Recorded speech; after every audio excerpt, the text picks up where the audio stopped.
Llavors parlarem una mica dels continguts del llibre, sí? Malgrat després, quan obrim l'espai de debat, evidentment podem conversar del que ens sembli, sí? Entonces, Pablo, ¿te parece si empezamos un poquillo? ¿Sí?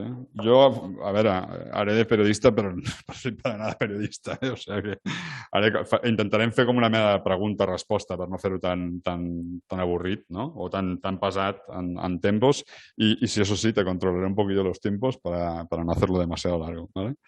Entonces, bueno, primero agradecerte mucho que estés aquí, que estés con nosotras. Y la pregunta primera que hacemos y que intentaremos hacer a todas las personas que participen en el ciclo también para ver al final todas las reflexiones que salen en más conceptuales sobre, te preguntamos, ¿qué es el colapso? Y la segunda que te preguntamos es, ¿colapso es apocalipsis? Tienes que decir que no, porque es el título del ciclo. No, pero esas son las dos preguntas que le trasladaremos. Venga, empezamos por ahí. Molt bé. Bona tarda, moltes gràcies, Alfons. Moltes gràcies a tots.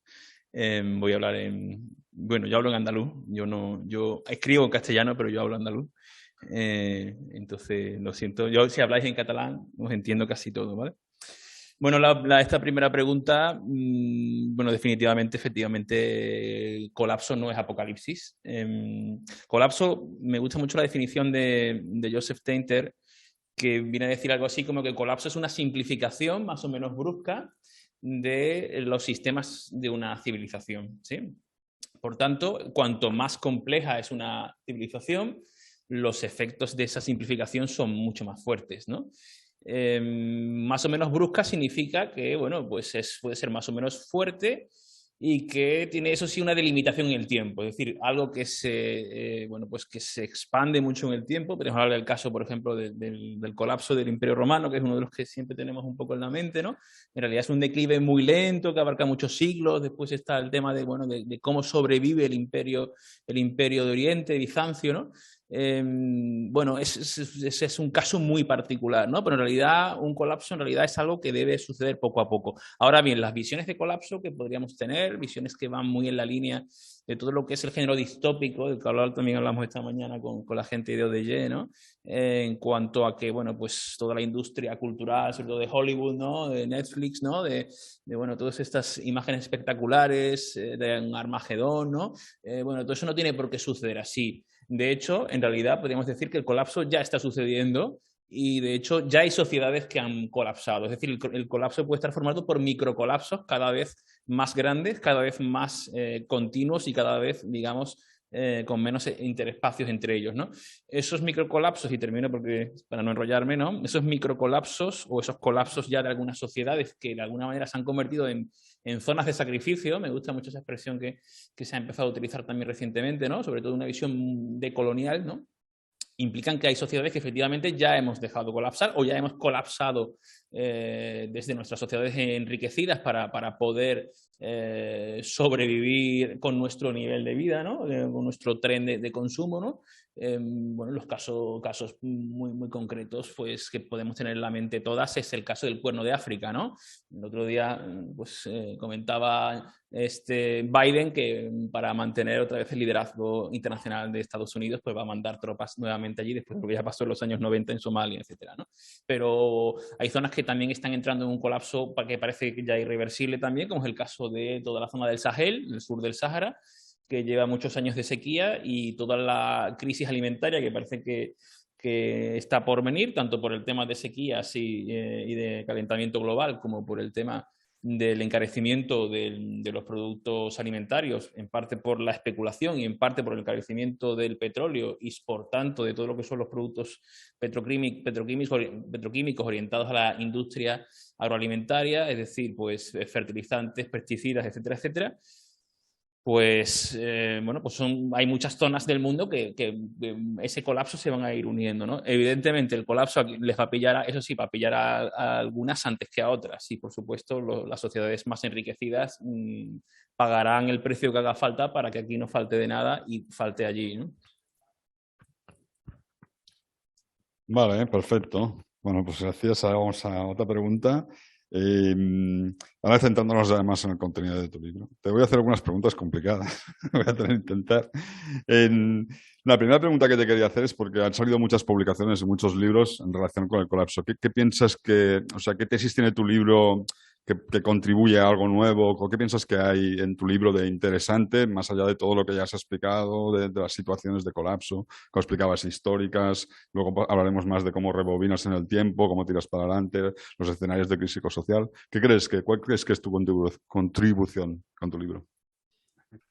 Sí, bueno, o sea, bueno, para empezar, bueno, no he hablado mucho sobre los contenidos, hablaremos sobre los contenidos de este colapso en el que ya estamos, ¿no? Y que parece que, bueno, que podemos intentar mitigar, pero parece que la civilización occidental globalizada, bueno, pues sus elementos básicos parece que se van a ir simplificando con una serie de problemas añadidos, como digo, como consecuencia de dos crisis ecosociales básicas, ¿no? El caos climático, me gusta hablar de caos climático más que de cambio, porque el cambio es como algo que, bueno, puede ser bueno, ¿no?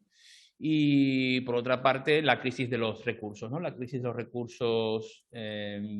los recursos minerales, de los recursos materiales, de todo lo que tiene que ver con la supuesta transición ecosocial, que bueno, que no es fácil, ¿no? Pero luego, ¿qué aporta el libro? Bueno, el libro lo que aporta, o sea, la gran mayoría de los acercamientos al colapso, pues digamos que son de gente de ciencias, son gente de ciencias puras, que, bueno, pues que hacen un acercamiento como muy técnico, como muy científico, con datos, con cifras, ¿no? Bueno, pues desde posicionamientos que no tienen en cuenta todo lo que es la parte política, básicamente, ¿no? Es decir, todo lo que tiene que ver con cómo podemos transformar la realidad, no solamente desde el comportamiento individualizado, ¿no? Me parece que es la vía básica por la que los gobiernos han optado ante la crisis ecosocial, es decir, recicle usted, separe usted la basura. Bueno, y luego, claro, evidentemente luego nos encontramos con que, bueno, pues pasado mañana hay un gran premio de motociclismo en Jerez y, bueno, mi esfuerzo de ir al curro en bicicleta a tomar por culo en 2 minutos, ¿no? O, bueno, pues yo qué sé, pues siempre pongo este ejemplo últimamente porque es que me resultó muy llamativo, ¿no? Después de la última final de la Super Bowl en Estados Unidos, que no sé si fue en California o fue en Florida. Bueno, después había un mapa de todos los vuelos de los jets, de las élites, de los súper ricos, ¿no? Y aquello era brutal, ¿no? Después claro, te dicen, bueno, recicle usted, ¿no? Entonces yo creo que intento un poco entrar en la línea de que ya hay otros autores que lo han tratado. Por ejemplo, pues Manuel Casal Lodeiro tienes un libro que me parece interesante, en el que además intentan ese diálogo que no es fácil entre las posiciones más anarquistas y las posiciones más comunistas, ¿no? En lo que es el ámbito de la izquierda en cuanto al acercamiento de un colapso ecosocial. Pero es verdad que hay mucho acercamiento a esta postura que no tiene en cuenta ese prisma, ¿no? La dimensión política bueno, de cómo puede incidir la ciudadanía, cómo pueden incidir los gobiernos y por tanto que el colapso, y luego la dimensión muy interesante que el colapso no necesariamente tiene que suponer la desaparición de los estados. Ahí hay diferentes escenarios, luego leemos a los escenarios, ¿no?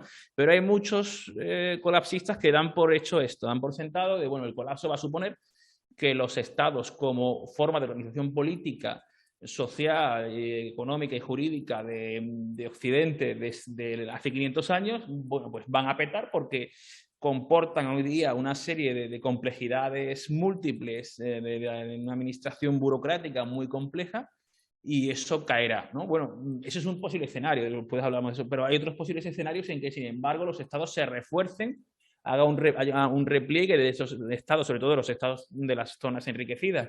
Lo estamos viendo, por ejemplo, con Europa, ¿no? Ante la llegada de los migrantes y cada vez va a haber más refugiados climáticos, por ejemplo. Esa fortificación del Estado desde las élites de los países enriquecidos que van a intentar reforzar esas estructuras para intentar, como digo, bueno, pues retener los escasos, los restos de recursos y de medio ambiente sano, ¿no? O sea que me pareció también importante tener en cuenta que puede haber diferentes diferentes escenarios y que muchas veces, bueno, pues leía algunas cuestiones, algunas visiones colapsistas que daban por hecho que, bueno, pues que el Estado era como, digamos, un elemento a abandonar, ¿no? Y que teníamos que autoorganizarnos ya claramente una visión más anarquista o una visión más de autogestión, en ocasiones también bueno, pues directamente de huida de la ciudad bueno, y pasar a una ecoaldea, ¿no? Y generar estructuras independientes, ¿no? Siempre digo la idea de que, bueno, cuidado porque una ecoaldea puede, en un contexto de Mad Max, en un contexto de efectivamente desaparición del Estado, también puede, bueno, puede barrerse una ecoaldea en 5 minutos, ¿no? Y no necesitarían más, ¿no? Entonces, fueron un poco las dinámicas que me llevaron a enfrentar este enfoque, el enfoque del colapso desde esta, yo creo que un poco lo que aporta diferente, ¿no? Vale. Perfecto, gracias. Pues entonces, a ver, tenía aquí como una pregunta también sobre el rebobinado histórico que haces, ¿no? De que te vas a la parte más de la modernidad y la colonialidad, ¿sí? Pero a la vez también te quería preguntar sobre esto, relacionado con los escenarios que estabas diciendo, sobre las 4 visiones de la crisis ecosocial. No sé cuál prefieres tomar, si coges... Esta última yo creo que es venga. más orientativa, luego hacemos este flashback, ¿no? Bueno, sí, o sea, hoy lo he comentado también con las compañeras de ODY, ¿no? Yo creo que, bueno, planteo para orientar un poquito a la lectora o al lector que se puede sentir un poco perdido ante tantos posicionamientos diferentes, ¿no? Ante la crisis ecosocial o las crisis ecosociales, ¿no? Intento un poquito poner un poquito de orden. Estos son mucho más complejos. Después hay multitud de posiciones intermedias, o sea, la complejidad prácticamente cada persona tiene un posicionamiento, pero simplificando muchísimo lo he clasificado en 4 posiciones, ¿no? Una posición es una posición, o 3 posiciones son negacionistas, ¿vale? Y luego otra posición que es la no negacionista, es la que reconoce que, bueno, pues que estamos entrando en un momento de colapso y que necesitamos alternativas y visiones alternativas. Pero dentro de esas 3 posiciones negacionistas hay una posición que es negacionista directa y otras 2 que podríamos decir que son indirectas. La negacionista directa es la que conocemos como negacionista propiamente dicha, es decir, es la que de alguna manera pues es el discurso que está sobre todo sustentando el nacionalpopulismo de extrema derecha, o sea, básicamente Trump, por ejemplo, ¿no? Ya sabemos que lo sustenta aquí, ¿no? Que en el territorio del Estado español, ¿no? Que básicamente lo que viene a decir es, bueno, bueno, pues la crisis ecosocial, empezando por el cambio climático, bueno, pues es un chiringuito, es falso, la Tierra es plana, etcétera, etcétera, ¿no? Y negamos porque todo esto alimenta una serie de dinámicas de los cosmopolitas, globalistas y todo esto es mentira, ¿vale? La segunda visión es una visión que ya es negacionista, pero de manera indirecta, y lo explico, ¿no? Es una visión que dice, sí, hay un problema, reconocemos que hay un problema sobre todo con el tema del caos climático, ¿sí? Por cierto, no lo he dicho antes porque realmente ha sido un poquito disruptivo, porque vamos, todo el mundo empezó a reírse, la de risa también. Pero también he dicho, no utilizo la palabra cambio, pero tampoco utilizo la palabra emergencia, porque emergencia es verdad que es una palabra positiva en cuanto que introduce el elemento de la urgencia, del tic-tac que no para de correr, pero por otra parte, la idea de emergencia tiene una componente de que sabemos qué es lo que sucede y qué hay que hacer, ¿no? Es decir, esto es como, bueno, romper en caso de emergencia, ¿no? O sea, aquí hay una emergencia, entonces hay que romper, sacar la manguera, encender el grifo, o hay una puerta, entonces esta es la puerta de emergencia, romper la ventanilla, porque sabemos qué es lo que va a pasar y en tal caso, pues cómo hay que actuar, cuál es la puerta de salida, ¿no? En cambio, cuando hablamos de caos, yo creo que introducimos el elemento de no sabemos por dónde va a atacar, ¿no? Esto es como las típicas películas de extraterrestres, ¿no? Que no sabes por dónde, bueno, pues esta gente, además, ya últimamente los extraterrestres ya son incorpóreos, con lo cual ya el mal está por ahí que puede entrar por cualquier sitio, ¿no? Entonces, bueno, es ese elemento de que efectivamente no sabemos hacia dónde puede derivar, ¿no? Por tanto, primera visión negacionista directa, segunda visión, dice, tenemos un problema sobre todo climático, pero tenemos la solución, ¿no? Entonces, claro, cuando yo digo, es como los spots de televisión, ¿no? Dice, bueno, tengo un problema, pero tengo la solución, ¿no? Y claro, y la solución es, si ya me compré, no sé qué. Dices, claro, entonces estoy negando el problema. Ya no hay problema, puesto que tengo una solución, el problema desaparece, ¿no? Automáticamente en nuestra mente, ¿no? Ese es un poco el problema, luego hablaremos, si quieres, del asunto de todo esto de la huida a otros planetas, a Marte, exoplanetas y el amigo Elon Musk, ¿no? Por tanto, ¿cuál es la solución? La solución es la tecnología. La tecnología es la solución. Luego, cuando hablemos de la modernidad, hablaremos sobre eso. Y la tecnología es la solución. Además, la tecnología, según esta segunda visión, es la solución que me va a permitir afrontar esta situación como una gran oportunidad. ¿Una gran oportunidad para qué? Para el negocio. Es la visión del capitalismo verde. ¿Sí? La tecnología nos va a permitir, sí, que aquí, bueno, pues vamos a implementar una serie de tecnologías novedosas que nos van a permitir hacer un gran negocio, ¿no? A todas las empresas del sector verde. Greenwashing a tope, ¿no? Luego una tercera visión que sigue siendo, que también es tecno-optimista, que también es negacionista indirecta y dice igual al principio, ¿no? O sea, tenemos un problema, no pasa nada porque tenemos la solución, pero lo que dice esta visión es, la solución es la tecnología, pero esto es una gran oportunidad no para negocio, sino para recuperar el gran pacto social. El gran pacto social perdido después de los años 70, ¿no? El gran pacto social que surge en Estados Unidos y en Europa, en Occidente, después de la Segunda Guerra Mundial, en el que se constata que el modo de proceder con las políticas ortodoxas no intervencionistas después del crack del 29 haya sido contraproducente porque había generado una sociedad con grandes desigualdades y eso había generado el auge de los fascismos y eso había sido el origen de la Segunda Guerra Mundial, el Holocausto, las bombas de Hiroshima y Nagasaki, etcétera, etcétera. Y por tanto, en ese momento de lo que se suele conocer como el consenso socialdemócrata, se llega a la idea de, bueno, hace falta un Estado regulador, interventor, benefactor, el Estado de bienestar, el Estado social, como queramos llamar. Sí, sabemos que eso a partir de la crisis del 73, la crisis del petróleo del 73, estamos ahora en otra situación, pero interesante, ¿no?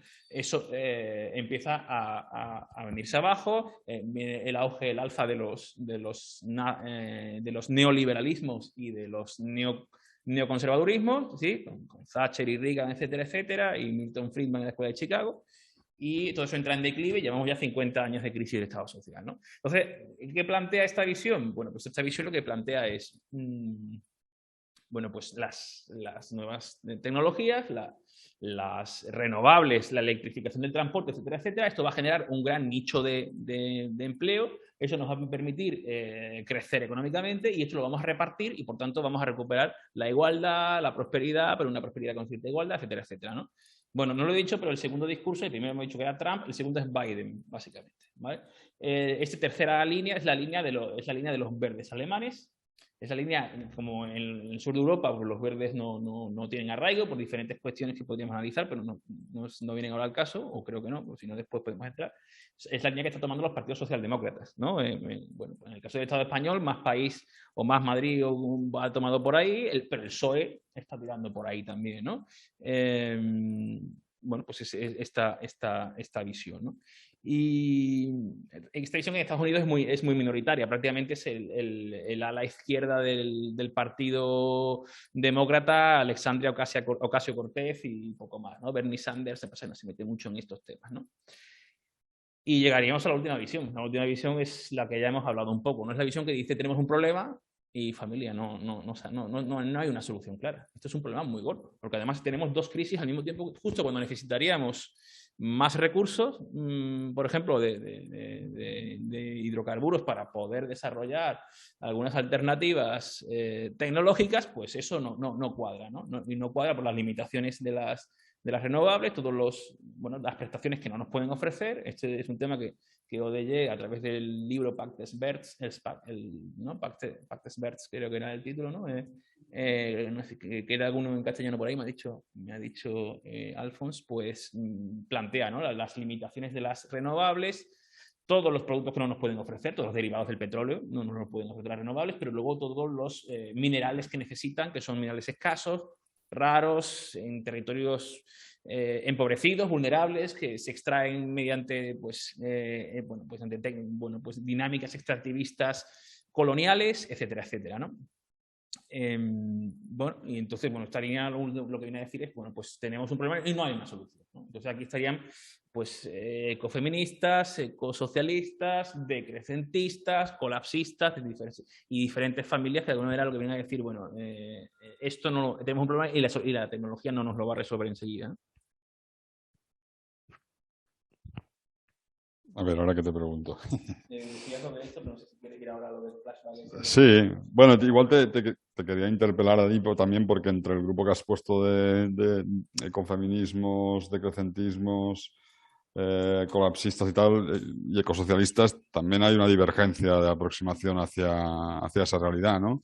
Por ejemplo, o sea, el tema del decrecimiento, no como movimiento, pero sino el tema del decrecimiento material, energético y tal, tampoco ha sido una cosa fácil de abordar desde el ecosocialismo, ¿no? Sí. No sé si tienes alguna reflexión sobre eso. Y luego que no has puesto la palabra del Green New Deal o no ha sonado que cuando hablabas del segundo escenario, cuando hablabas del tercero, no, has dicho la palabra, ¿no? Del Green New Deal o del nuevo Pacto Verde. Y que te dirías si no piensas que también los Green New Deals o los pactos verdes están capturados por el capitalismo verde. O sea, el capitalismo verde hay quien lo promueve y quien está capturado por sus tesis, ¿no? Y un poco esa historia.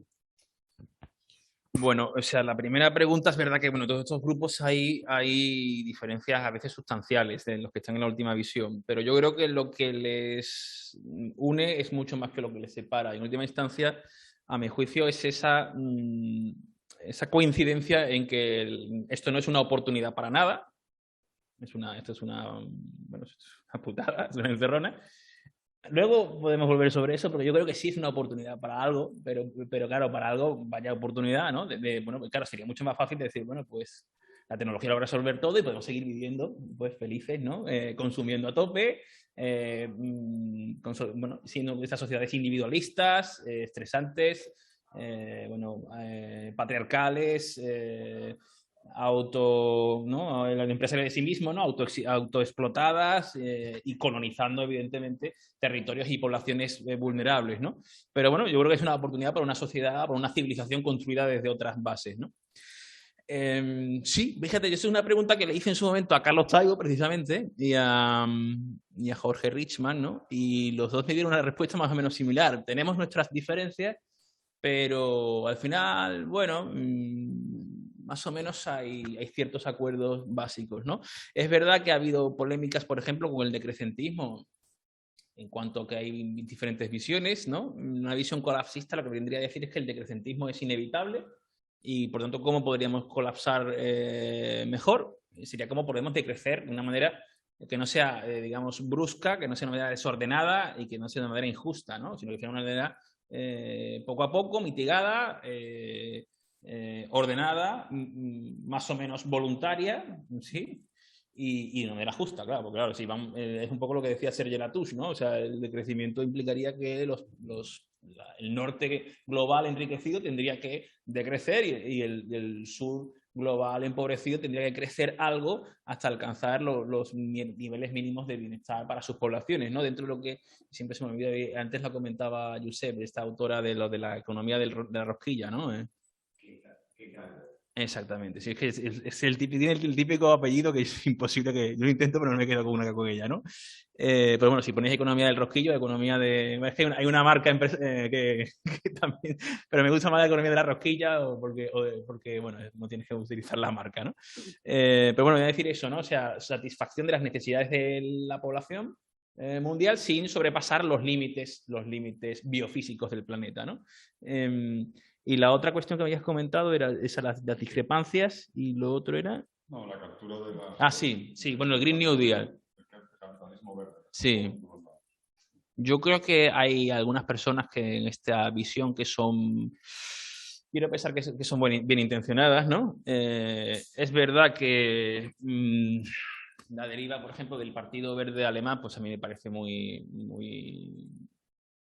peligrosa, diría, ¿no? En cuanto a que desde que empezaron a tocar poder, allá por el final de los 90, ¿no? Cuando Joschka Fischer entró ya en aquel gobierno de Gerhard Schröder, que ahora precisamente Schröder sabéis que está todos los líos con Gazprom y con el antiguo primer ministro de Alemania, que fue, yo creo, por finales de los 90, principios de los 2000, ¿no? Estaba metido con las puertas giratorias, empezó a trabajar para la empresa de gas de Putin hace unos años, ¿no? Pues compleja esa visión demasiado pragmática, ¿no? Claro, ¿qué ocurre? Pues que la deriva, por ejemplo, voy a hablar de lo que me pilla más cerca, que es la socialdemocracia española, ¿no? Para no irnos a hablar de Ocasio Cortez o de los verdes alemanes, ¿no?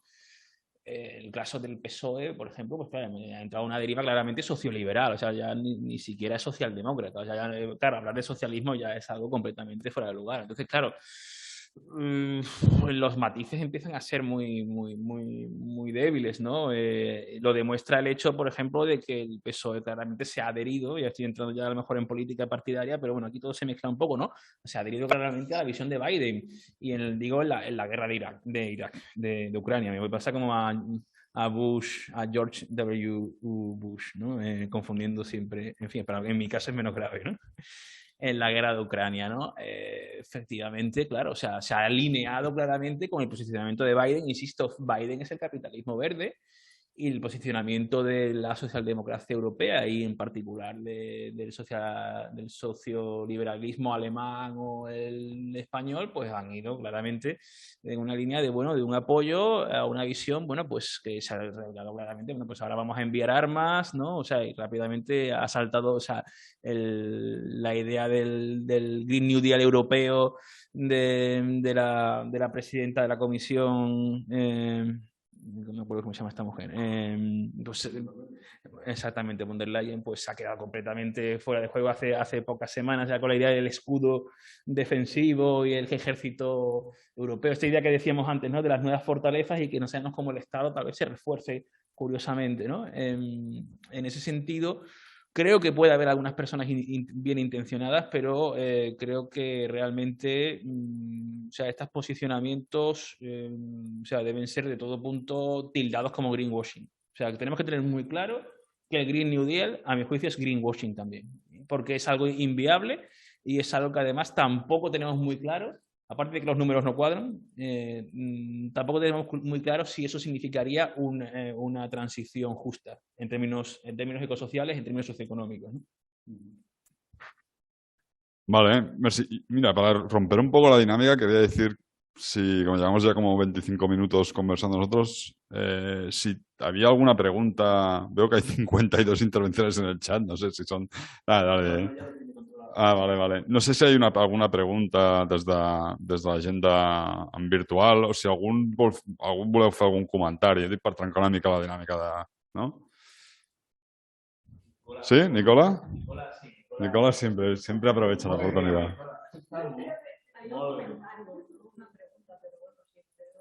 Sí, tendrías que hacerlo aquí. Luego retomamos. Gracias. Sí, un comentario justo añadiendo la matiz social y acabas de hablar del greenwashing, ¿no? Del Pacto Verde.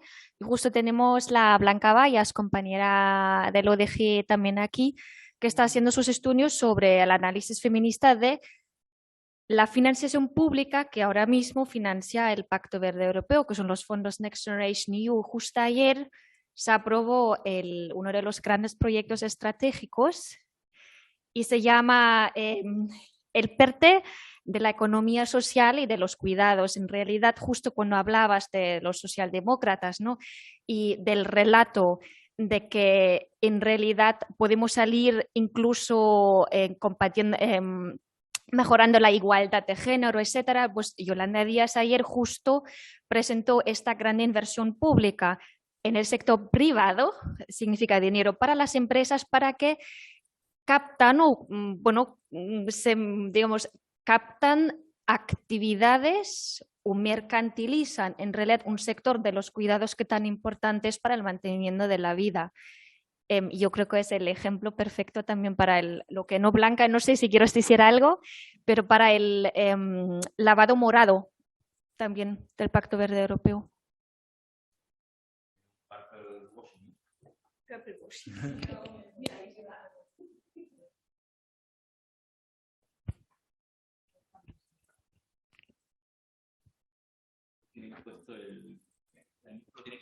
Blanca, pots xerrar directament, pots obrir el micro y xerrar. Hola, buenas tardes a todas. Pues bueno, muy de acuerdo con lo que está introduciendo Nicola. Efectivamente, estamos haciendo una investigación de seguimiento concretamente de los PERTES, ¿no? Y lo que estamos poniendo en común y lo que estamos viendo es que incluso los PERTES que podían parecer más sociales y en relación a los cuidados, en ese sentido, pues potencialmente más con una perspectiva de género o que incluyera a otros colectivos, entendemos que vuelve a haber una inversión en la dimensión de la digitalización, ¿no? Con una propuesta tecno-optimista que creemos que no va a funcionar, ¿no? Sobre todo porque, una vez más, los actores que están detrás y que se va a implementar a través de colaboraciones público-privadas, ¿no? De grandes empresas contaminantes que vulneran derechos sociales y, bueno, por parte de l'ODG no lo estamos viendo como una opción junto con otros colectivos y movimientos sociales que estamos haciendo esta investigación. Y bueno, a mí me encantaría saber también qué es lo que opina Pablo, ¿no? Sobre los planes de recuperación, que entendemos que puede tocar diferentes líneas, pero también, ¿no? Y cuál es su opinión sobre esta limpieza también lila que se está haciendo al respecto en los planes de recuperación o en propuestas que pueden ser falsas soluciones. Gracias. Sí, muchas gracias, Blanca. Y tengo que decir Nicola. No sé por qué me sale Andrea, no sé por qué. Bueno, efectivamente, bueno, yo creo que en vuestro libro de Pactes Verds, ¿no? Sale claramente toda esta idea de, bueno, es un movimiento de traslación de dinero público, que en fin de cuentas es dinero de la ciudadanía, no es dinero de la sociedad al capital privado, ¿no? A grandes empresas. En el caso de lo que han sido los fondos, o están siendo los fondos Next Generation, en el caso de ese lavado verde, pues claramente a las empresas que se han presentado, con además el asesoramiento por cierto, también las grandes empresas de KPMG, por ejemplo, ¿no? Todas las del sector de consultorías y bueno, pues claro, el común de los mortales no se podía presentar a esto, ¿no? Y se han presentado empresas que, bueno, pues sabemos perfectamente que se han metido en este ámbito porque hace tiempo que ha dejado de ser rentable otros ámbitos, como por ejemplo el del petróleo, ¿no? Tendríamos que hablar aquí del tema del pico del petróleo, del peak oil, ¿sí? Sobre esto, pues creo que, bueno, Antonio Turiel es un investigador que lo ha trabajado bastante, ¿no? ¿Qué significa esto? Yo siempre, para explicar un poco el tema del pico del petróleo, en 30 segundos siempre hablo de la canción aquella de escape de los 90, ¿no? De Calidad y Barato. No sé si los que seamos un poco más mayores nos acordaremos, ¿no? Bueno, pues... Pues efectivamente, lo que se está acabando es el petróleo de calidad y barato. ¿Por qué? Porque el petróleo no se acaba, lo que se acaba es la disponibilidad de los yacimientos más accesibles de petróleo de calidad, ¿no? Entonces, eso significa que la tasa de rendimiento energético disminuye, es decir, lo que yo obtengo por inversión de un barril de petróleo en términos energéticos, pero también en términos económicos, es mucho menor de lo que antes era y ahora deja de ser rentable, y por eso en los últimos años han disminuido, Josep sabe mucho más que yo sobre este tema, han disminuido, pues, si quiere decir algo, pues todo lo que es planificación de extracciones, ¿no? Todo lo que tiene que ver con generación de nuevas extracciones, ¿no? Prospecciones, etcétera, etcétera, ¿no? Eso significa que estas empresas se han metido en este sector, como por ejemplo puede ser Repsol, es uno de los casos, pero también pues Iberdrola, gas natural, etcétera, etcétera, y ahora se nos plantean como empresas super mega verdes, ¿no? El tema de los cuidados, pues desgraciadamente no tenía yo noticia de esto. La verdad es que es verdad que llevo 2 días pim pum pum aquí el amigo Alfons me ha metido aquí con una agenda, no, y yo también me he buscado una agenda también muy, muy intensa. Pero bueno, no me sorprende, la verdad, es triste. Yo siempre me acuerdo del asunto de los campos elíseos, ¿no?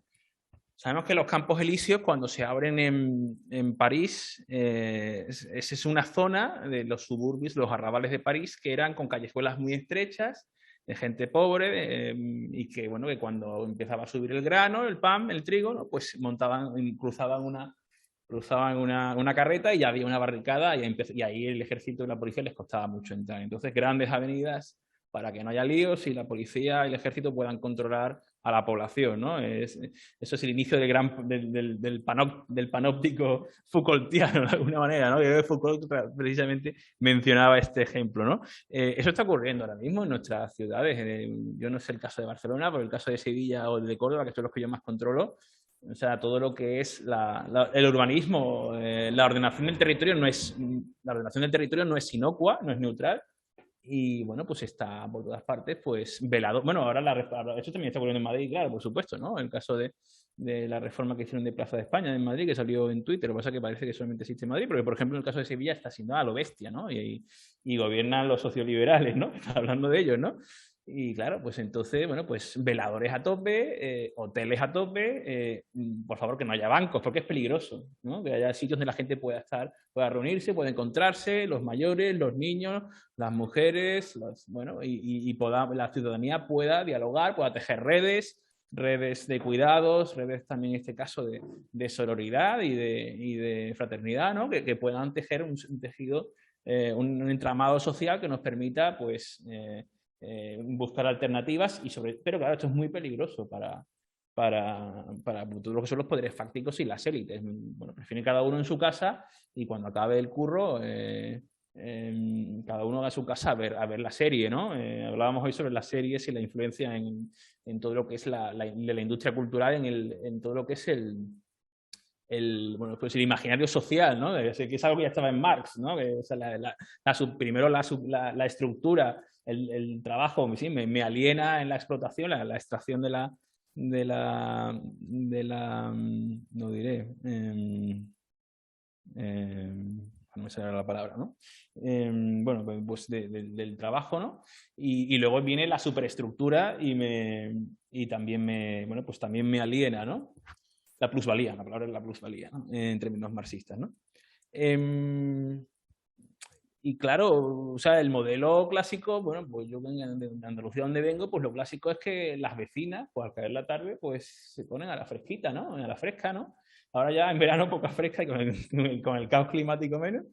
Pero bueno, pues veníamos de unas sociedades diferentes. Bueno, hasta hace muy poco tiempo en Andalucía había corralas de vecinas, ¿no? Y la gente compartía el patio, los baños, los niños, la crianza, los cuidados.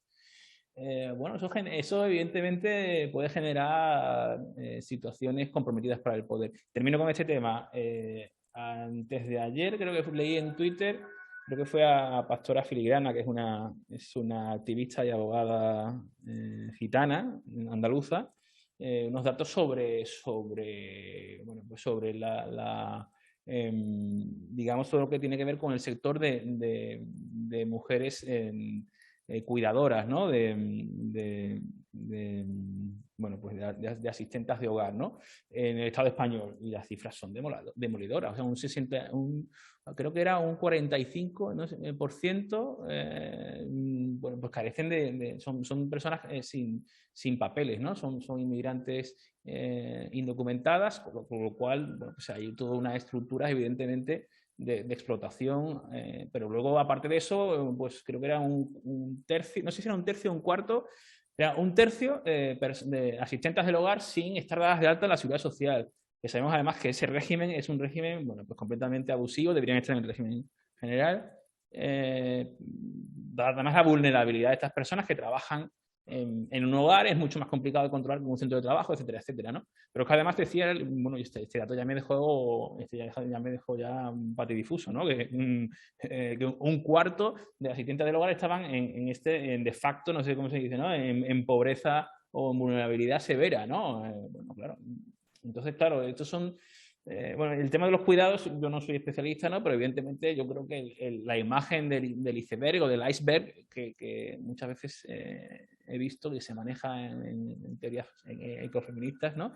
Pues es muy ilustrativa, ¿no? Como debajo del capitalismo pues hay una serie de estructuras de cuidados que se dan por supuestas y también evidentemente en el ámbito ecosocial, pues ahí está todo interrelacionado, pues hay una serie de soportes como pueden ser los combustibles fósiles, el trabajo explotado, el trabajo de las y los migrantes, la extracción y generación de conflictos para poder seguir extrayendo riquezas de territorios vulnerables, etcétera, etcétera, ¿no? Bueno, hay un ámbito muy, muy, muy complejo y es lástima que se preste a eso. En fin, no voy a entrar en el tema concreto, ¿no? Pero es lástima que se preste a eso el gobierno, la verdad. Vale. Mira, vamos a hacer como las 3 últimas preguntas, ¿vale? Entonces voy a saltar unas cuantas que tenía preparadas, algunas porque ya las has tocado. Ya hago un poquito un cambio hacia otro tema, porque hay un capítulo de tu libro que habla sobre el miedo, ¿no? Y te categorizas como en diferentes... pues eso, ¿no? Poniendo diferentes categorías de miedo. ¿Sí?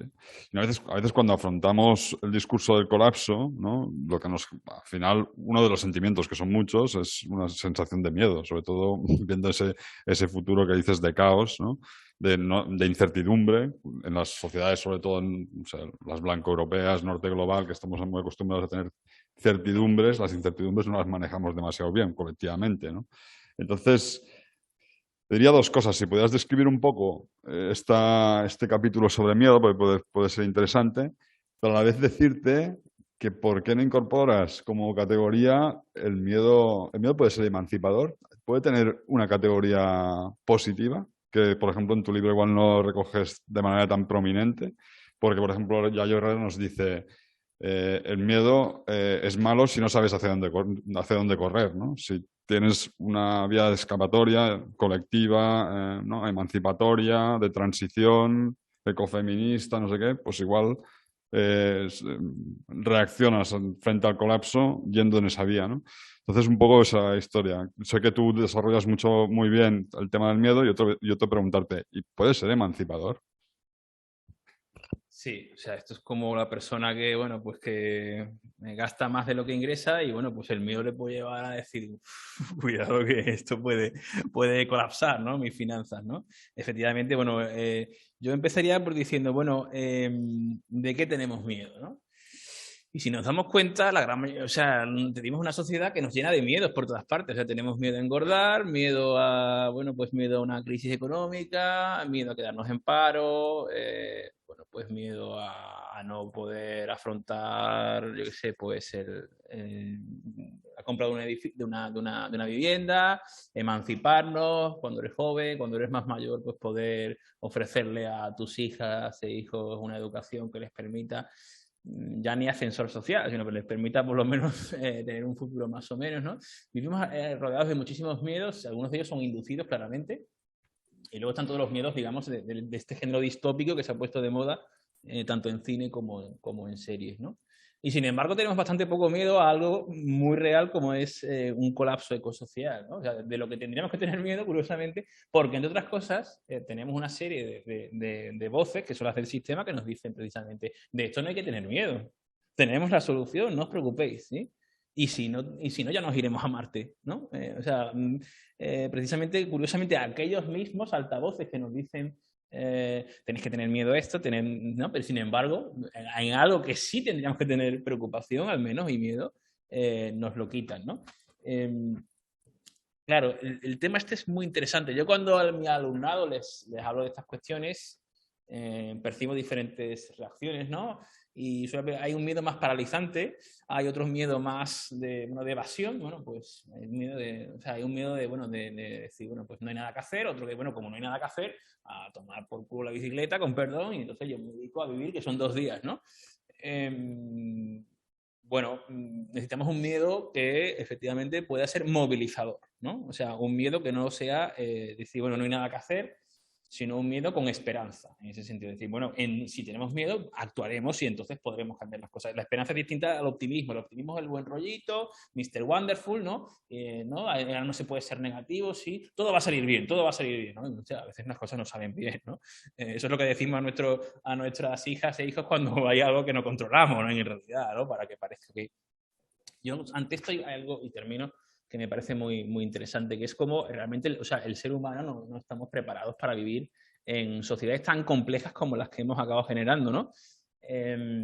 Claro, si pensamos en, no sé si hay alguna psicóloga o alguien de neurociencias aquí o o online y que sabrá mucho más de esto que yo, pero bueno, explicado de una manera más o menos casera, pues bueno, sabéis que nuestro cerebro reacciona con diferentes procesos bioquímicos, segregando distintas sustancias, distintas hormonas cuando hay diferentes situaciones, ¿no? Si pensamos en los primeros seres humanos, ¿no? Que ya habían dejado de ser homínidos, primero somos sapiens, ¿no? Pues que muchas de estas culturas eran cazadoras recolectoras, pues claro, las situaciones eran muy concretas, ¿no? Y por tanto, digamos que los problemas eran más resolubles, ¿no? Por ejemplo, pues ahí viene el depredador, entonces el depredador, miedo, entonces un miedo que me hace huir, pues no me pille, ¿no? O bien me paralizo, no sé qué hacer, pero bueno, voy a intentar pasar desapercibida, ¿no? Como el camaleón, ¿no? Entonces, o bien, bueno, pues viene la presa y entonces de esto depende la alimentación de mi familia, entonces sube la adrenalina y entonces la encaro, la enfrento para intentar, ¿no? Pero son como, claro, son problemas de otro tipo, ¿no? Los que hoy nos enfrentamos, sobre todo los relacionados con la crisis ecosocial y con toda esta complejidad interconectada de los subsistemas humanos que están ahora mismo. Claro, es como la manta, ¿no? Es como la manta corta, que dice, bueno, si tengo frío en la cara, tiro de la manta, resulta que me quedo con frío en los pies, pero si tiro para los pies me quedo, ¿no? No sabes por dónde enfocar la cosa, ¿no? Entonces, claro, los problemas actuales son problemas que son complejos, no son problemas simples, el vuelo de la mariposa, y además hay gran parte de esta complejidad que no podemos comprender, ni siquiera las grandes inteligencias artificiales pueden a veces pillar todas las... Y lo que es la complejidad de los grandes ecosistemas, hay muchas que no sabemos, o sea, de pronto ocurre algo, ¿no? La típica historia de cuando fueron los ingleses a Australia y llevaron los conejos empezaron a reproducirse, aquello fue un caos, entonces dijeron, bueno, vamos a llevar zorros, entonces los zorros empezaron a atacar a los canguros y a otras especies, aquello fue peor, el remedio de la enfermedad, ¿no? Pues ese tipo de interconexiones que no controlamos a veces, ¿no? Últimamente hablaba del caso de las urracas en Sevilla, urracas no, perdón, de las cotorras en Sevilla, ¿no? Hay una plaga de cotorras, muchas de ellas que han venido porque se le han escapado a sus dueños que los habían comprado indebidamente en países exóticos o de países exóticos y ahora las cotorras invaden todo, pero que resulta que las cotorras empiezan a atacar a los ¿cómo se llaman? Los gorriones. Eso supone una serie de problemas, pero por ejemplo al ser humano es mucho más grave el caso de los murciélagos. El murciélago autóctono de nuestra zona, la cotorra le pica en el cuello y se lo carga, ¿no? Entonces, claro, como hay menos murciélagos y además el cambio climático, etcétera, etcétera, y toda la globalización, pues ahora cada vez hay más mosquitos, porque claro, los murciélagos se comían a los mosquitos, ¿no? Por tanto, complejidad. El segundo evento es el medio, largo, corto plazo, ¿no? O sea, el problema es, viene el depredador, pero viene ahora, ¿sí? Viene la presa, pero viene ahora, ¿sí? Y eso es el problema que yo tengo que enfocar. En cambio, ahora son problemas a medio y largo plazo. A veces no es un plazo muy largo, a veces son plazos de 5 o 10 años. Pero, bueno, sabemos que los gobiernos están mirando ni siquiera 4 años, miran a la encuesta de la semana, o sea, del mes siguiente, y las empresas miran la cuenta de resultados del trimestre, ¿no? Y no hay una visión a largo plazo, ¿no? Por tanto, hemos dicho problemas complejos e interconectados, problemas largo-medio plazo, y el tercer elemento es problemas globales. Son problemas globales, eso está relacionado con la interconectividad. No son problemas locales territorializados, ¿no? Claro, la frase clásica del ecologismo, ¿no? que la conoceréis, supongo, ¿no? Piensa globalmente, actúa localmente. En realidad, si nos paramos un poco a darle vueltas, pensar globalmente es casi imposible. Si intentas pensar en todo el mundo, ya solamente el planeta Tierra, te estallará la cabeza, porque es imposible tenerlo todo. Nuestra mente no está preparada para este tipo de... Tenemos que actuar, por tanto, como colectivo, tenemos que actuar como comunidad, porque una sola persona, ¿no? Pero bueno, vivimos además en una época de gran individualismo y esto se dificulta muchísimo, ¿no? Lo que hemos hablado antes de todo lo que nos empuja para acá, ¿no? Por tanto, esos miedos, digamos que tenemos que gestionarlos de una manera que nos permitan, de una manera colectiva, de una manera comunitaria, de alguna manera activarnos y sobre todo, de alguna manera, intentar enfocar estos problemas que no estamos preparadas realmente de la manera más, bueno, pues con más detenimiento, con preocupación. Y sobre todo pues teniendo en cuenta que no hay soluciones mágicas y que la tecnología no va a resolver todo, ¿no? Vale, como llevamos ya casi una hora, sí, voy a hacer lo mismo. Jo crec que obrim una mica el debat, no?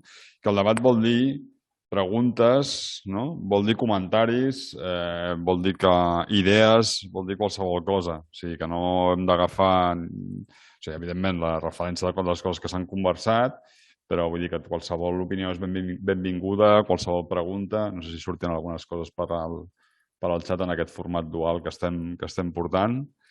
Alguna cosa que us vingui al cap? Que vulgueu compartir, potser?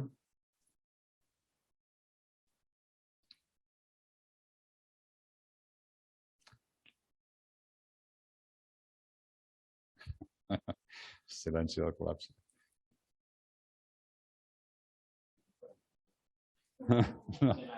No,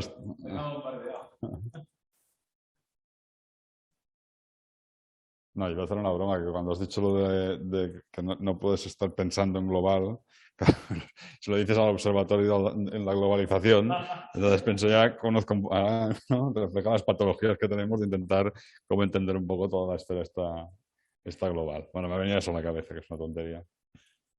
¿Y algún? Venga.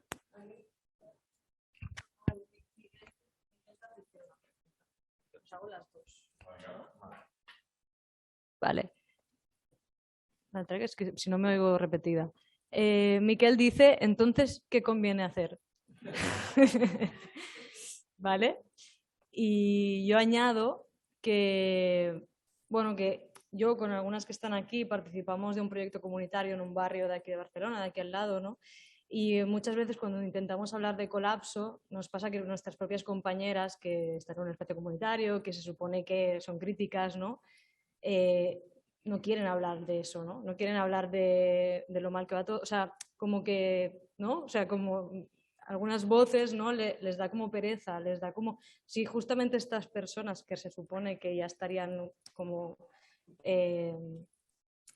bueno, dispuestas, ¿no? A generar un cambio y ya lo reciben así, ¿no? ¿Cómo podemos generar un relato, ¿no? O sea, y me llevo más a la pregunta de cómo comunicamos el colapso y las alternativas, ¿no? Sí, como algo así.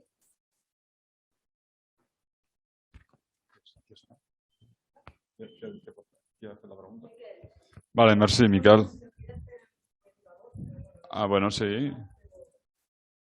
Sí, Miquel, vols formular la pregunta? Vull dir, David, amb càmera i amb micro?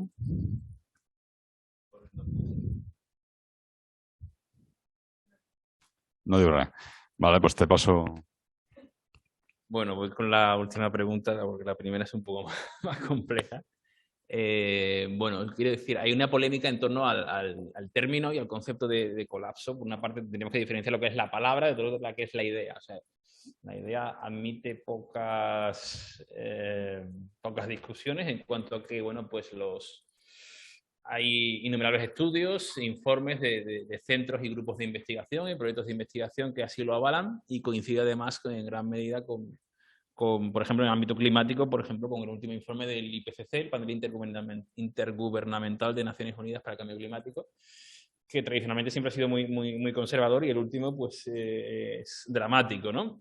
O sea, que realmente, o sea, básicamente lo que está diciendo es no sabemos qué hacer y esto está cada vez peor y las situaciones que se están produciendo, que no sabemos realmente ya, parece que entran dentro de esta dinámica, ¿no? De colapso, como es la pandemia, como es la guerra de Irak, etcétera, etcétera, como es la anterior ya crisis de la gran recesión, el Brexit, etcétera, etcétera, ¿no? La gran crisis de los refugiados de Oriente Medio desde el 15-16 hacia adelante, ¿no? Bueno, pues parece que todo eso conduce a que no sabemos cómo abordar este problema que cada vez es más grande, ¿no? Ahora bien, yo creo que sí es importante, o sea, quiero decir, yo tampoco soy un fanático del concepto colapso o del término colapso, ¿no? Si el término colapso genera un miedo paralizante o un rechazo, bueno, pues se pueden buscar otras palabras como puede ser declive, como puede ser caída o como puede ser, ¿no? Caída suena incluso yo creo peor, ¿no? Pero, o crisis, ¿no? Al menos crisis, la palabra crisis, ¿no? Es decir, evidentemente, o sea, bueno, podemos vivir en el país de Alicia, con Alicia en el País de las Maravillas, ¿no? Pero yo creo que es importante tener en cuenta esto sin catastrofismos, ¿no? Yo creo que lo que sí es importante tener en cuenta es, y enlazo ya con la pregunta de Miquel, ¿no? O sea, esto tiene que suceder, no necesariamente. Pero ¿podemos pararlo? No necesariamente. Entonces, ¿qué pasa? Bueno, pues evidentemente, si no hacemos nada, va a suceder. O sea, en ese sentido es una situación performativa. Es decir, si omitimos un comportamiento, nuestra propia omisión va a significar que eso ocurra. Y si seguimos así y nadie hace nada, el colapso va a tener lugar y probablemente en sus escenarios peores, que ya hemos dicho que hay distintos escenarios posibles, ¿no? Ahora, ¿qué podemos hacer? Bueno, pues sí, para empezar, si yo lo supiera, evidentemente no estaba aquí, estaría contratado por... pero cuando a mí me hacen esta pregunta, yo empiezo por partes, ¿no? En primer lugar, yo creo que lo primero de todo que podemos hacer es lo que estamos haciendo ahora mismo, que es tomar conciencia de la situación y divulgarla, ¿no? Aprender cómo podemos divulgarla sin generar pánico, sin generar, ¿no? Porque el pánico puede llevar a aquello de sálvese quien pueda y ya sabemos que no es las mujeres y los niños primero, sino sabemos que es los que tenemos tarjeta VIP primero, ¿no? Los de la planta alta del Titanic, ¿no? Además sabemos, esto es una cosa que siempre digo, ¿no? Que los negacionistas de hoy, no solamente los negacionistas directos, sino también los indirectos, son los ecofascistas de mañana o de dentro de 5 minutos. Pues yo puedo estar diciendo sobre la cubeta del Titanic, este barco no se puede hundir nunca. ¿Se hunde el barco? Corramos a las balsas. Uy, mira, qué casualidad que los botes salvavidas están en primera planta y yo estoy en primera clase. Entonces va a ser que me voy a... Aunque hace un minuto decía que esto era imposible, que esto era conspiranoias, ¿no? Por tanto, lo primero de todo esto es concienciación. El segundo paso sería organización, ¿no? Y ya entramos con las dificultades. ¿Por qué las dificultades de organización? Vuelvo a lo que hemos comentado antes, que también estaba un poco en lo que han comentado Nicola y Blanca, ¿no? O sea, vivimos en sociedades cada vez, bueno, pues ya veis las que estamos hoy aquí y es muy complicado hablar ahora, por ejemplo, de la gente, como hablábamos, ¿no? De cómo las dinámicas de la pandemia ya han sido un poco el remate para la dificultad de lo presencial. Es verdad que lo digital tiene también sus ventajas, por ejemplo, para la gente joven, que es verdad que vive mucho más en sus pantallas, pero también tiene sus riesgos y sus peligros, ¿no? El poder, digamos, poner carne en el sentido de poder al otro, a la otra, situarlo, yo creo que es importante, ¿no? Por tanto, es complicado. Esa organización es complicada porque las redes sociales, entendidas como redes humanas, ¿no? Como tejido social, están muy debilitadas. La ciudadanía, hablo sobre todo de Occidente, ¿vale? Pues no ocurre así tanto, y eso es también esperanzador en otros territorios, en otras poblaciones. Tenemos también una mirada a veces muy etnocéntrica, ¿no?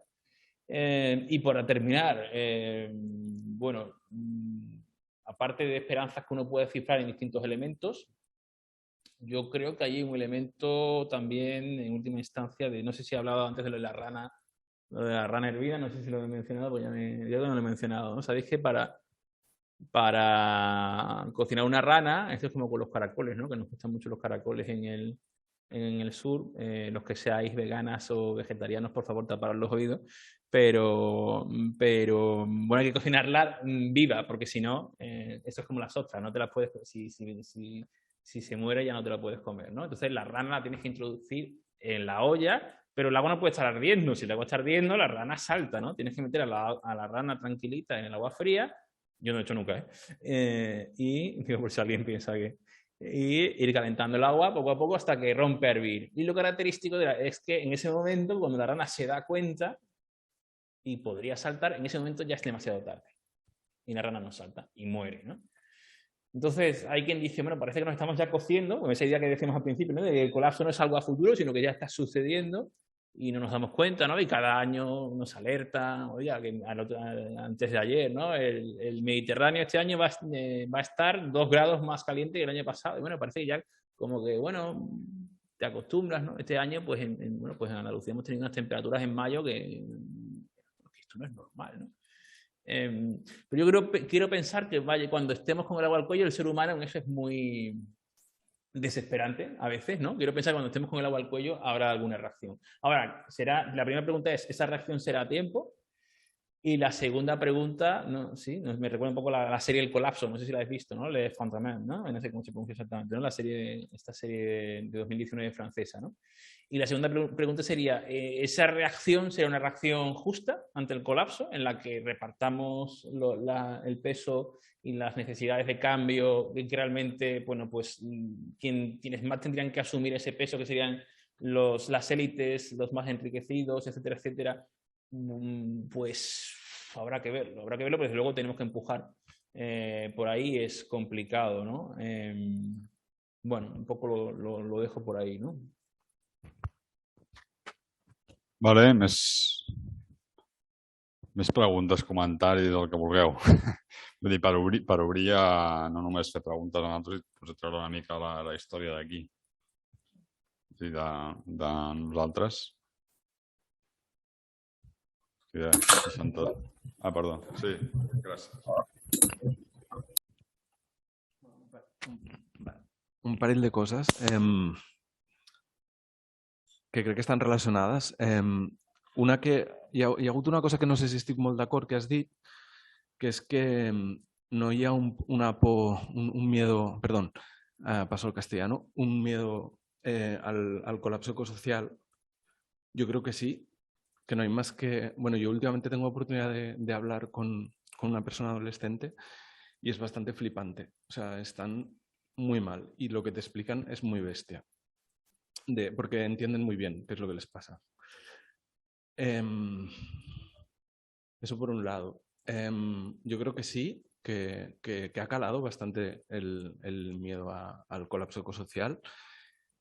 Y creo que es importante porque creo que como movimientos de izquierdas, por decirlo de alguna manera, tenemos una responsabilidad y tenemos que ir con cuidado, porque quizá tiene que ver con eso que comentabas, Marta, de que a veces cuesta mucho hablar de según qué cosas. Yo creo que una cosa es que neguemos que tenemos ese miedo y otra cosa es que no lo tengamos. Yo creo que socialmente de unido lo que ha calado ya. Y relacionado con esto, os quería preguntar qué creéis que tiene, o sea, que a mí me parece que en todo esto, ¿qué papel, o sea, la pregunta es, ¿qué papel creéis que tiene la construcción de la utopía en todo esto, ¿no? Porque para mí, o sea, una de las cosas que me hizo venir al curso era el título, ¿no? Que era Colapso no es apocalipsis, ¿no? Y yo creo que si no lo hacemos de la mano, o sea, si a la vez que con un pasito vamos hablando del colapso y de la realidad, pues que el problema es que una cosa es lo que pasa, pero luego otra cosa es lo cultural y lo simbólico, ¿no? Que eso es otra batalla. No sé si habéis leído a Laila Martínez o a Francisco Campos, ¿no? Contra la distopía. Pues toda esa batalla es muy importante y la tenemos que ganar también. Y si no construimos una utopía, a la vez que vamos hablando del colapso, pues para mí no tenemos mucho que hacer, ¿vale? Entonces, bueno, eso, preguntaros qué papel pensáis que tiene en todo esto la construcción de una utopía.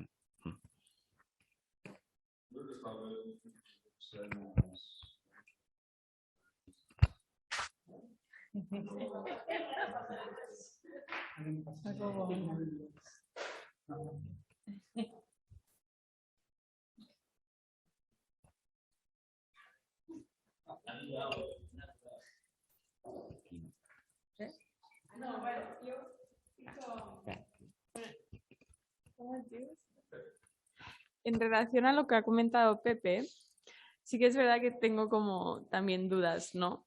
Porque por un lado pienso que sí que hay miedo y por eso también hay una parte, ¿no? Que provoca desconexión de... Bueno, y también cómo se ha estado comunicando el cambio climático, el caos climático hasta ahora, ¿no? Desde los anuncios más catastrofistas de ver incendios y nos vamos al carajo, ¿no? Y bueno, eso sí que hay como un miedo y ¿no? Y incertidumbre y también a lo mejor en los colectivos más jóvenes, ¿no? También de ver como, pero no sé si también está como generalizado a todo el mundo. Y por otra parte también hay el no miedo, ¿no? De ese tecno-optimismo de yo estoy aislado en mi mundo y no pasa nada porque nos vamos a salvar o también porque también estamos hiperestimulados con tantas cosas que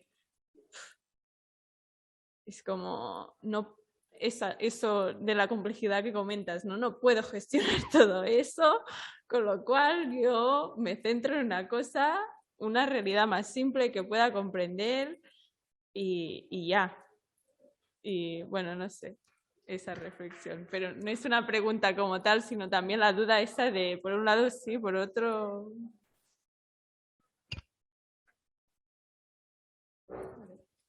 No, yo solo para añadir que cuando empezó a salir el término de ecoansiedad, ¿no? Que creo que va un poco por lo que comentaba Pepe, ¿no? A mí me pasaba que pensaba, ¿cómo podemos convertir esa ecoansiedad que existe y por lo tanto no podemos pues ocultarla o decir que no existe, en rabia, por ejemplo, ¿no? Y cómo organizamos después esa rabia. O sea, como que creo que los movimientos sociales, en vez de decir no podemos hablar de colapso o de declive porque parece algo que no es nada atractivo, ¿no? Porque es lo que nos llega, pues cómo podemos darle la vuelta y no sé, igual la rabia no tampoco es muy atractiva, pero no sé, ¿sabes? Como, ¿cuál es el mensaje y cómo, no sé, cómo conseguimos organizar eso, ¿no? Y me venía otra pregunta, igual para vosotros dos, que con Alfonso alguna vez lo hemos hablado, ¿no? Que es cuando para vosotros, que de alguna manera sois personas que vais hablando sobre el colapso por diferentes sitios, ¿no? ¿Cómo os llega después la gente? O sea, ¿cómo os llega el feedback de las personas después, ¿no? O cómo os quedáis después cuando la gente os dice, joder, qué bajón, ¿no? O sea, cómo poder convertir eso, ¿no? También en... Vale, y Miquel, vale. Vale, pues un moment, Miquel, vale? Fem Josep i després Miquel i passem a la resposta. Sí, yo solo es complementando a lo que dice Marta, porque cuando hablamos, ¿no?, de intentar buscar otros términos con lo que enfocar, a mí me traslada un poco a cuando el decrecimiento hace 5 años, ¿no? Pues decía, no vamos a decir la palabra decrecimiento porque a la gente le genera, le repele, ¿no? O sea, como que no quiere hablar de estos términos porque no crecer se considera como algo negativo y por lo tanto no quieres que se produzca, ¿no? Y entonces, yo no sé si esto ha podido contribuir a que justamente no se haya hablado de crecimiento hasta que ya es demasiado tarde o hasta que, ¿no? O hemos perdido 5 años de poder poner en el debate un término o reflexiones que se tendrían que haber llevado a cabo antes en este sentido. Y con el colapso, pues, digo, en la misma línea, ¿no? De no intentar buscar otros términos. Y cuando, por ejemplo, has puesto el ejemplo del Imperio Romano, o sea, normalmente se habla de la caída o de, ¿no? No se habla del colapso muchas veces, o sea, que también es los términos que muchas veces se utilizan.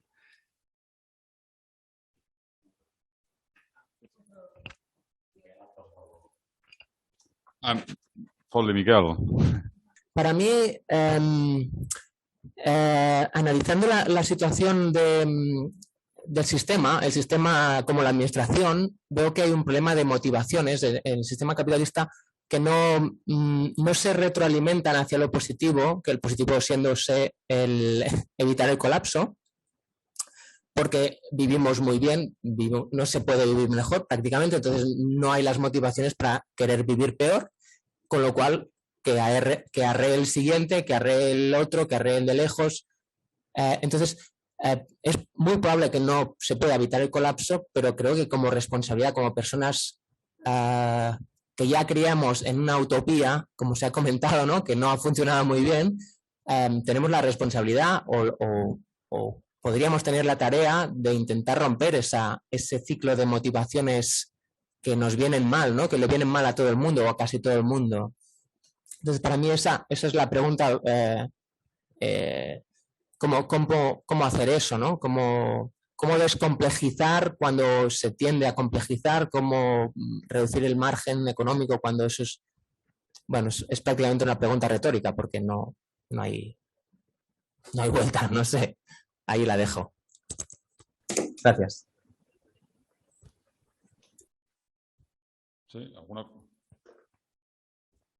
Yo voy a comentar, sí, porque como Marta me ha interpelado también, pero es verdad que ahora se han dicho un montón de cosas que...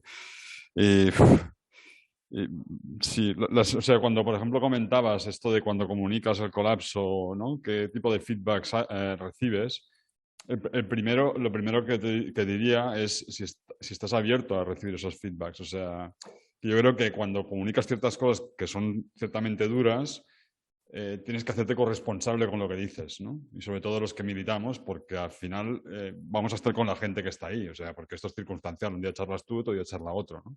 Pero creo que es muy importante tener esa corresponsabilidad. Entonces, para mí es muy, entre comillas, fácil lanzar una presentación de 1 hora con un montón de datos, irme a mi casa y no tener esa corresponsabilidad. Lo jodido es cuando empiezas a tenerla. Entonces ahí ¿no? te genera como, pues eso, algunos malestares, ¿sí? Y ves que los feedbacks son de, hostia, me has dejado planchado, me has dejado planchada. Para mí una de las terapias es hablar con gente del sur global, precarizada y tal. Entonces, depende de con quién habla, digo, ¿te sientes mal? Aguanta un momentillo eso, que no te escapes de sentirte mal. ¿Por qué te sientes mal? ¿Sí? Claro, no quiero hacer psicología barata, yo no soy psicólogo ni nada, ¿no? O sea, ni terapeuta ni nada. Pero sí que es verdad que huimos de ese sentimiento muy rápido porque también toca mucho nuestros privilegios, nuestra proyección futura, el progreso, bla, bla, bla, bla. Y ahí hay muchas cosas que tenemos que trabajar. Yo cuando hablo con gente, vuelvo a decir, pongo una anécdota de hace poco, hablando con una persona de la franja, bueno, era de Cisjordania, su día a día era colapso total, desde las 8 de la mañana hasta las 10 de la noche. Y me lo hablaba bastante alegre. Nos juntamos con la gente, pero bueno, en una situación súper grave tenía momentos de felicidad totalmente plenos, ¿no? Eso sería una cosa. Luego, también cuando manejas muchos datos y muchos datos técnicos, aquí lo malo, entre comillas, es que manejamos todo el tema de la ciencia climática, claro, que nos da una cosa bastante irrefutable, ¿no? Con tropocientos mil científicos y científicas trabajando una cosa que dicen que la cosa va cada vez a peor. Entonces, claro, si tú asumes esos datos y tal, te cuesta escaparte, ¿no? Que puedes hablar de muchas cosas, pero dices, sí, pero esa situación, según dicen esta gente, y cada vez lo dice más gente, es el consenso científico más grande de la historia de la humanidad, la cosa va bastante mal. Entonces, no sé, ¿sabes? Hay que afrontarlo. ¿De qué manera? ¿De qué manera tenemos, no sé, cómo se digiere esa información? Otra vez, para mí, los textos del IPCC no son textos planos, son textos que me atraviesan, igual que muchos otros, pero estos me atraviesan. Y la última cosa que quería decir, también un comentario, así un poco con comentamos, perdona com et dius, que és que... Pep, això, Pep. Amb el tema de l'utopia, que hòsties, està molt guai i també és molt guai si en aquest cicle podem anar-ho treballant, no? Perquè és veritat que sempre hi ha aquest vaivén entre que el colapso et deixa com una mica noqueado, ¿no? Y luego ver qué hacemos, ¿no? También es verdad que también tenemos que cuestionarnos como los márgenes de lo utópico y lo emancipatorio, porque igual los entendemos de una manera que con esta situación de colapso las tenemos que entender de otra. Es decir, igual el embate que buscábamos contra el patriarcado del capital nos lo ofrece el colapso, ¿sí? Pero no es un campo de batalla que a nadie le va a gustar, ¿sí? Yo siempre me remito, y mis compañeros ya lo saben mucho, al libro este de Rebecca Solnit, que habla de un paraíso en el infierno, que intenta rescatar en los momentos más duros que ha vivido las sociedades en el siglo XX, ella es americana, habla mucho pues, desde el 11S, a terremotos de San Francisco, Haití, ¿no? Cómo la comunidad al final se acaba organizando para salvar la vida y para estar ahí, ¿no? O sea, se te ejerce el apoyo mutuo en momentos de excepcionalidad muy dura, como podía pasar un poco cuando se montaron las redes de apoyo mutuo en el momento de pandemia, ¿sí? Claro, eso lo podemos convertir en utopía, lo podemos utilizar. Igual no es suficiente, no sé si es el sueño que queremos tener colectivo, pero sí que creo que igual tenemos que estar mucho más cerca de las necesidades de la gente. No sé cómo, alguien había un comentario antes que creo que al final todo esto es, cuando habláis de complejizar o de simplificar, creo que el simplificar iría hacia intentar conectar mucho más con las necesidades de la gente. En el momento de la pandemia la gente necesitaba que le llevaran una cesta de comida a la casa, ¿no? Eso era lo políticamente más transformador, ¿no? Pero ¿qué es lo que necesitaba la gente? Una cesta de comida, ¿no? Y ahí se conocieron la Mansura, el Ibrahim, el Pep, el Josep, no sé qué, también, ¿no? O sea, como esas redes también que generan como cortafuegos contra las propuestas de la extrema derecha, porque ahí la diversidad se organizaba y se organizaba en barrios y en plazas y se hacía. Y una última cosa, perdona Pablo, porque es que es como que me ha tocado un poco las preguntas y tal, es el tema también de que, hostia, por ejemplo, el libro este de Rebecca Solnit hace memoria, es que tenemos muy poca memoria. Hace 4 días que estábamos organizando esas redes y pasan y ya estamos a lo siguiente, ¿no? Pasamos la pantalla. Pues igual tocará pararnos, igual tocará hablar con nuestros abuelos y nuestras abuelas, los que aún tengamos, ¿no? La mía falleció hace poco. Pero me refiero que recuperar esas historias de gente que ha vivido en la posguerra con situaciones muy precarias, pero mi abuela era bastante feliz. Siempre sonreía, siempre tenía una broma y no sé, ¿sabes? O sea, que hay como algunas cosas, por eso te decía lo de los márgenes de las utopías y tal, porque esa situación de colapso nos puede ofrecer un campo que no será deseable, pero quizás sí será muy transformador. No sé, perdón, igual me he enrollado un poco en la reflexión, pero eso va. Sí, la verdad es que, bueno, enlazando un poco con lo que ha dicho Alfons, también yo creo que nos da cierta, como pulir un poco esas utopías. Hay un libro muy interesante de Franz Hinkelamer. Franz Hinkelamer es un economista y filósofo alemán que lleva viviendo pues 50 años en Costa Rica y que, bueno, pues el libro, bueno, parafraseando el libro de Kant, pues es Crítica de la razón utópica. Es un libro muy interesante, un poco denso, sobre cómo en muchas ocasiones las ideologías modernas han construido utopías que al final han sido deshumanizadoras en cuanto que han planteado paraísos en la tierra que exigían el sacrificios humanos, ¿no? Yo creo que también eso nos permite también situar la utopía dentro de las limitaciones y con esto aprovecho para enlazar con otro tema que en algún momento me dijo Alfons que lo iba a sacar, voy a aprovechar para sacarlo ahora porque me parece muy interesante, que es el tema de los límites humanos, ¿no?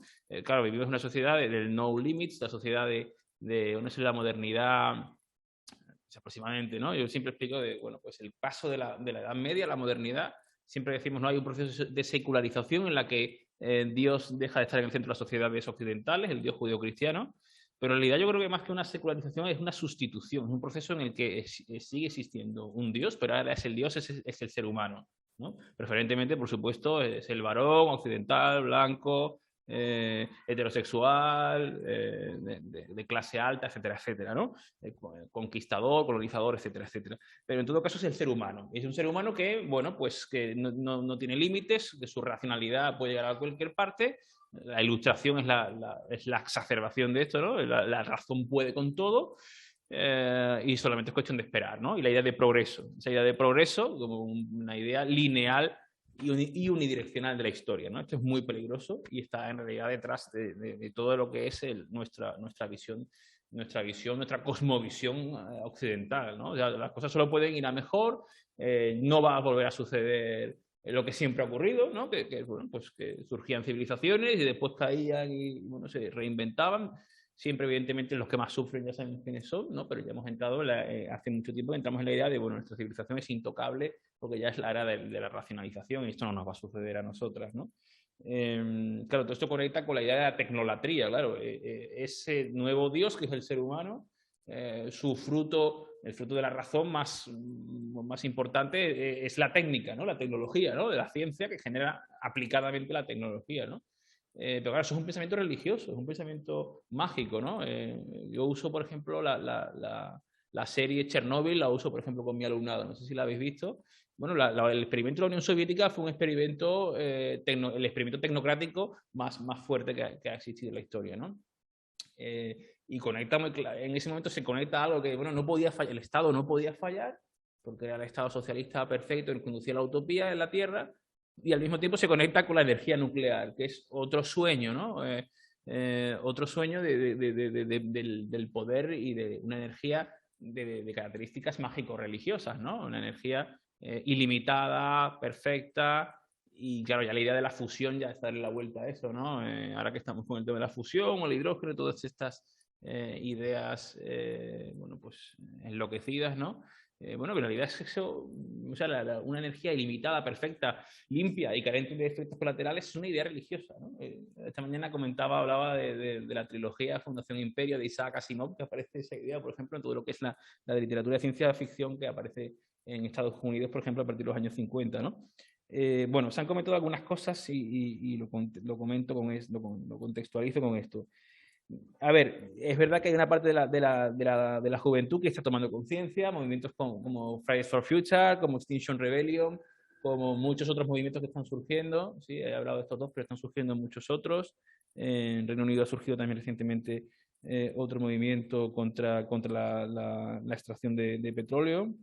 Pero bueno, es verdad que hay otra parte yo creo, de la sociedad, de la juventud en general, que o no es tan consciente o cree que la tecnología lo va a salvar, o los gobiernos, ¿no? La tecnocracia. Eso aparece, por ejemplo, en la encíclica del Papa Francisco, aparece esta idea de tecnocracia, ¿no? De tecnos, que es la tecnología, y kratos, que es el poder, ¿no? Entonces, el poder de las democracias liberales occidentales representativas, ¿no? Pues va a utilizar la tecnología que desarrolla la ciencia y nos va a resolver el problema, ¿no?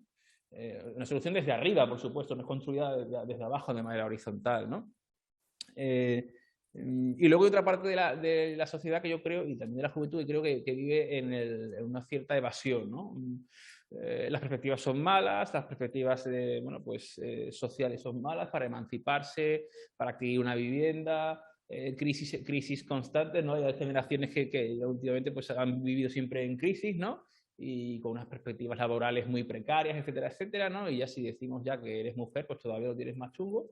Y bueno, era una idea de decir, bueno, pues esto es lo que hay y me evado, ¿no? El que puede se evade con viajes al otro lado del mundo y el que no, pues piratea una película y se la pone, ¿no? Porque no le da para más, ¿no? O se conecta a un videojuego online, ¿no? O sea, yo creo que existe, de verdad existe ese miedo, pero hay un miedo que es evasivo y otro miedo que es, bueno, pues digamos, de la solución que ya va a venir por alguna parte, ¿no? En cuanto a que también tenemos esa idea muy importante del imaginario colectivo de que el ser humano es un ser sin límites, lo vamos a resolver, esto no va a suceder, etcétera, ¿no? La batalla cultural, por supuesto, es muy importante. Esta mañana hemos hablado, insisto, el libro no es un libro tanto sobre alternativas, ¿vale? Estos temas los he tratado anteriormente en algunos artículos, en algunos capítulos, pero el libro es más bien es como dice el movimiento Extinction Rebellion, somos la voz de alarma, ¿no? O sea, es más bien una luz roja, es decir, cuidado, tenemos que ir tenemos que atender esta emergencia que no sabemos más por dónde va a salir. Pero evidentemente alternativas hay muchas, ¿no? Y hablábamos, por ejemplo, de las epistemologías del sur, de lo que dice Boaventura de Sousa Santos, no desperdiciar la experiencia acumulada, no solamente de nuestras sociedades, nuestras tradiciones, ¿no? Hablaba Alfonso antes de las abuelas, ¿no? Bueno, el otro día leía, hay este hombre es imposible de pronunciar el nombre, ¿no? De este autor que ha sacado un libro que se llama El buen antepasado, ¿no? Y dice, bueno, somos seres intergeneracionales, ¿no? Algunas de nosotras tenemos las posibilidades de conocer a nuestras abuelas y con suerte a lo mejor conoceremos a nuestras nietas, ¿no? Y hay una transmisión que hemos perdido también. Bueno, no queremos hablar de los límites, ¿no? De la muerte, de la vejez, todo esto no aparece, ¿no? Entonces, bueno, yo creo que es muy importante recuperar nuestras tradiciones y las tradiciones de todos esos pueblos, evidentemente, que hemos subalternizado, que hemos colonizado, que hemos mirado con desprecio, que explotamos, ¿no? Que tienen tantísimo que ofrecernos, ¿no? Y yo termino aquí simplemente diciendo que también creo que hay algo ahí importante, decía hoy, en cuanto a que todas esas alternativas no necesariamente tienen que conformar un modelo perfecto, unificado y que dé una alternativa perfecta a la típica pregunta trampa, ¿no? Que es la típica pregunta trampa que, insisto, que a mí me suena a la otra, que es la típica de ¿te gustan los inmigrantes? Mete uno en tu casa, ¿no?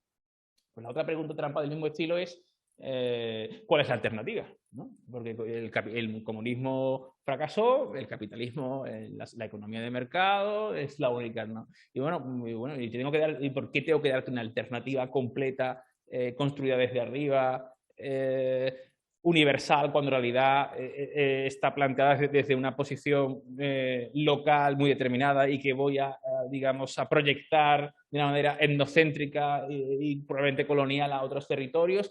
Digamos, atemporal cuando está pensada en un momento muy concreto, ¿no? Entonces hay muchas iniciativas y muchos experimentos que ya están sucediendo que yo creo que empujan a decir, bueno, a lo mejor probablemente esto es mucho mejor, porque las utopías modernas en realidad eran ideas construidas de manera, muchas veces desde arriba, muchas veces de manera pues, planteando, bueno, todo está cerrado perfectamente, ¿no? El socialismo, el capitalismo, bueno, ideas que, bueno, ya todo, bueno, el caso, por ejemplo, del comunismo soviético está muy claro, ¿no? El neoliberalismo, ¿no? De eso va a suceder así, ¿no?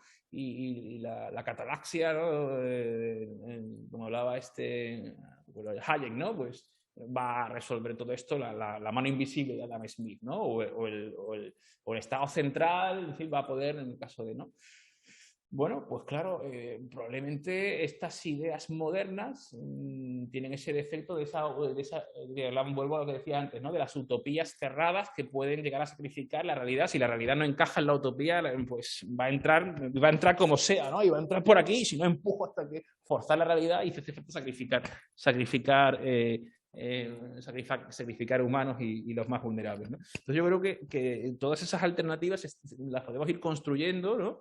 Yo creo, por ejemplo, aquí lo que es el movimiento ecofeminista, por ejemplo, todo el tema de los cuidados son alternativas que van surgiendo.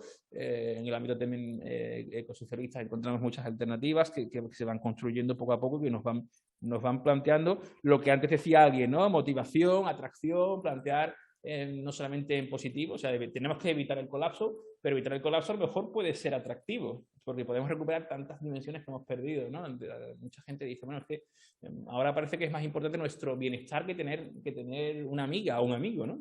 Y a lo mejor digo, oye, hemos perdido tanto, hemos perdido tiempo, ¿no? Si recordáis el clásico de Michel Ende Momo, ¿no? El de la historia interminable, ¿no? Un libro que en teoría es para niños, pero no es para niños, ¿no? Y aquello de los ladrones del tiempo, ¿no? Bueno, pues hemos perdido tantas cosas así por el camino, ¿no? Y bueno, realmente ahí hay un tema de cómo comunicarlo. Yo creo que esto ya Alfonso lo ha tratado. Esa implicación me parece que es fundamental. Y evidentemente, claro, el elemento de, bueno, cuál es, o sea, plantear alternativas que puedan atraernos, y bueno, el que no quiera ser alternativa, pues se lo va a tener que comer con papas, ¿no? O sea, tu abuela, pues tantísimas abuelas y abuelos nuestros, pues vivieron situaciones de escasez o incluso de penuria, y bueno, pues es que quedaron con la parte positiva. Entonces, bueno, habrá quien te diga, entonces ya no voy a poder tener mi Porsche en la puerta o todos los fines de semana cogerme un vuelo por 20 euros y viajar a Praga. Pues a lo mejor va a resultar que no, pero a lo mejor puede descubrir que en su ciudad o en su barrio pues hay cosas muy interesantes que hacer o personas muy interesantes que conocer. No lo sé, digo por plantear algunas alternativas que de pronto pueden ser muy, no sé cómo decir, ¿no? Muy felicitantes. No sé si decir la palabra, ¿no? Porque pueden realmente generar felicidad, ¿no? Perdón, que ya me he vuelto yo a enrollar. Vale, doncs si us parece, si us sembla, anirem tancant aquí, val? No per cap cosa, sinó perquè tindrem moltes més xerrades i el cicle durarà molts altres dies i, per tant, avui ho cloem aquí. Donant les gràcies al Pablo perquè ve de més de 1.000 quilòmetres, ha estat aquí amb nosaltres un parell de dies. Després recordant-vos que el divendres vinent anem movent-nos, no? Estarem a l'Ateneu Harmonia, val? I estarem amb el Luis González Reyes a les 6:30 el proper divendres, val?